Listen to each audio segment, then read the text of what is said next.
I'm tired of seeing today's generation compare those who now have likes and algorithms on their side to those who have had real impact before social media became a thing. Let's look at the case study of Ali Siddiq versus Katt Williams. One has given us classic roles and specials, while the other has gone viral on platforms online with his independent works. Now, in recent years, due to a feud that took place over a comedy show, they have found themselves at odds and now are even being compared to, which I find very offensive to Williams. You see, Ali Siddiq is not on Katt Williams' level. Let's have a hype debate. Before he broke the internet, Katt Williams broke the internet. The Ohio stand-up comedian who originally was called Cat in the Hat would take over an industry after literally one classic role. However, his journey wasn't overnight, as many comedians have detailed Katt being known in the comedy circuit. And according to those same people, Katt Williams knew he would become a star. If you ask someone what was the first moment of knowing who Katt Williams was, they would most likely say Ice Cube's Friday After Next. In the film, Williams would play Money Mike, a pimp with a temper tied to a complex with being short. Now, that same year, Williams would also get his first TV credit for a role on NYPD Blue. With that single role of Money Mike, Williams' life would change, and according to co-star Terry Crews, they both knew the opportunity they faced and how important it was for them to deliver. In fact, while filming Friday After Next, Williams was actually homeless according to Crews and had to live in his movie trailer while they filmed. Katt was homeless at the time. Wow. So Katt was living in his trailer. And I remember talking to Katt, I said, Katt, I said, we never get another opportunity.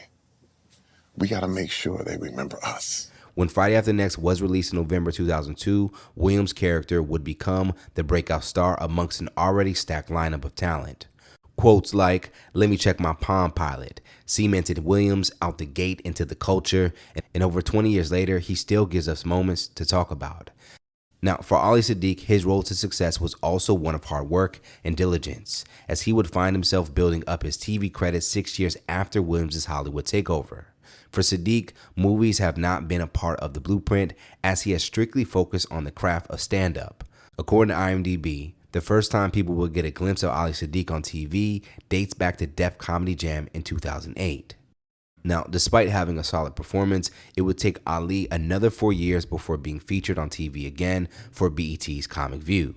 Now, when it came to when Siddiq would start cementing his name in the conversation, it would come 3 years after Comic View for the Comedy Central series called This Is Not Happening. Blended in with his storytelling ability and the world of prison, Siddiq would become viral for a bit called Prison Riot, which documented part of his experience while serving 6 years in prison.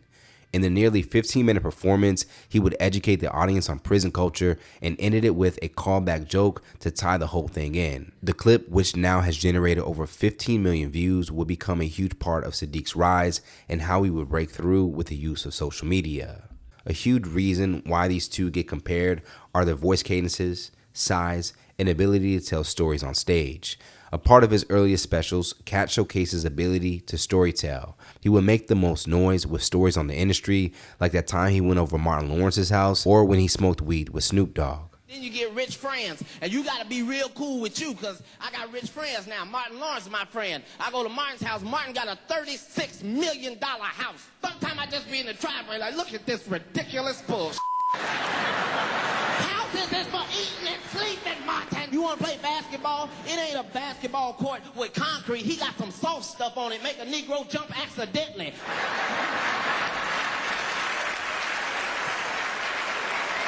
For Siddiq, storytelling is his sweet spot as well. No punchlines, just drawn out thought mixed in with his personal experiences. In 2022, for the first time ever, Siddiq will release a comedy special on YouTube, The Domino Effect. And thanks to his digital imprint that he would create on podcasts telling stories on prison life, there was a buzz waiting for Siddiq. The project would become an instant success and would lead to over 4 more projects from him that each would acquire millions of views. He would even help fellow comedian Marcus D. Wiley become viral for the project Marriage is Major Surgery.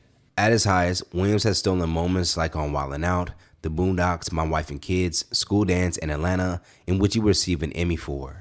Even when it comes to stand-up, Williams has consistently toured arenas and stadiums for years on his own, while putting on groups of comedians with each tour.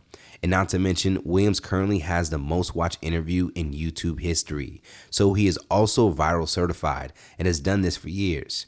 Did we forget his roast with the late Wanda Smith in 2019? Now, for Siddiq, his impact in today's comedy should not be ignored, as he, along with other stand-ups, have shown creators that they don't have to wait for the industry to put them on.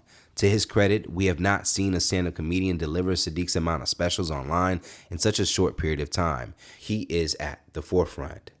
In a recent interview with 7 p.m. Brooklyn show, Katt would thoroughly express his annoyance with Siddiq's position to use a singular night as talking points in his interviews and his reason to be at odds with Katt. At the end of the day, you can't afford to be a comedian and be black and be short and be righteous and have me as a op. It's counterproductive to your very existence. Not just because I'm him, but because you're not.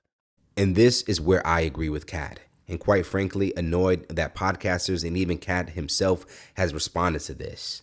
Ali is great at what he does, but in no way has he given our culture consistently what Williams has given over 23 years.